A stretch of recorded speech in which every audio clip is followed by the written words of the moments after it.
The lowest point in my life was losing custody of my daughter. The reason why I lost custody of my daughter is because I was in an abusive relationship and using drugs heavily. Child Protective Services gave me a choice. Either you can leave the relationship, get your life together and take your daughter, and we will help you. And I chose the relationship over my daughter. I didn't know who I was without the relationship. Fear of being on my own and being without that person was almost more traumatic than losing my daughter at that time in my life. We were so meshed in that relationship. I felt like, you know, that was my life. That's who I thought I was. But the love for my daughter was the strongest thing. That is what actually kept me going, gave me hope that I could get my daughter back at him. Even though I didn't love myself, I didn't love myself at that time. I didn't know how to love myself. After a year in the relationship and without my daughter, I would go and see my daughter, you know, every visit that I could, and each time I saw her, it drove me even more to work harder to help myself. So I was recommended to go to drug and alcohol treatment. Some people may not understand why it's so hard, but when you're in that position of, you know, being homeless, using drugs, all I knew was physical and mental abuse, and everything seems normal, but it's not.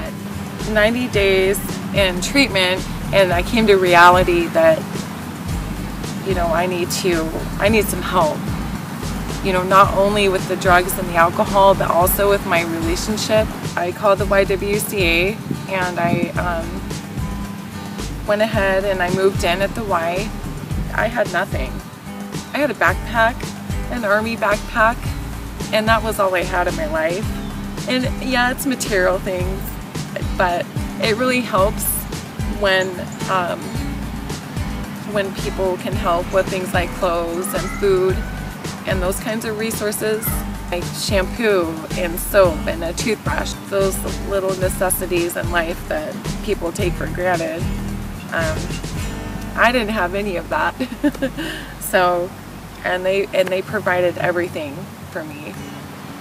When you have these negative thoughts in your head of you're worthless or you're nothing, and especially that thought of I'm a bad mom, I left my daughter behind for a relationship, you know, those thoughts were really in my head constantly. Connie, my advocate at the YWCA, was my stone. She was my mentor in life. It was like a child learning everything. Connie and the other advocates surprised my daughter and I, filled our room with toys and just made it so fun for us to have our first sleepover in over 2 years.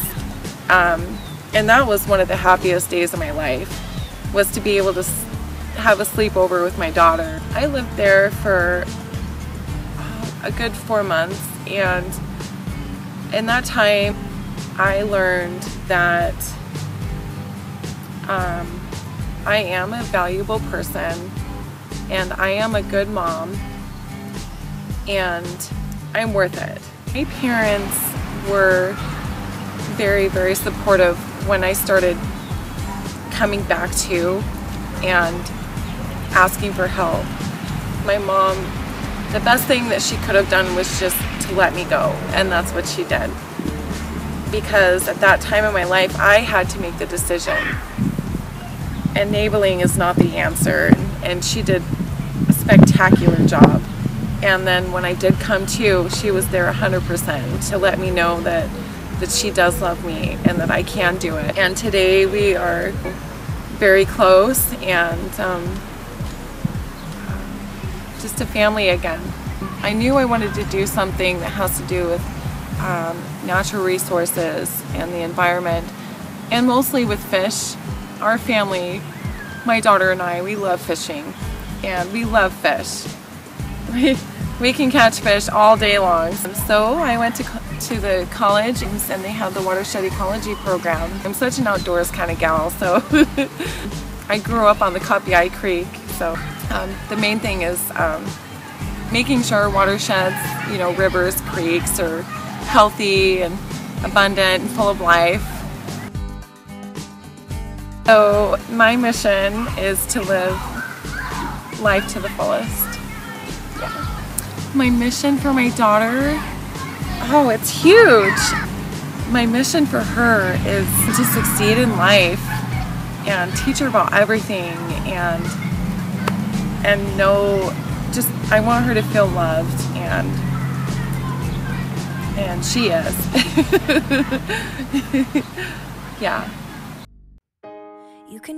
I did it. I mean, I got out of, you know, being homeless and losing custody of my daughter, and I got it all back. And most of all, I got myself back. Like, I know who Leah is today. Nothing's gonna hurt you the way the words do when they set underneath your skin. Kept on the inside and no sunlight, sometimes a shadow wins. But I wonder what would happen if you said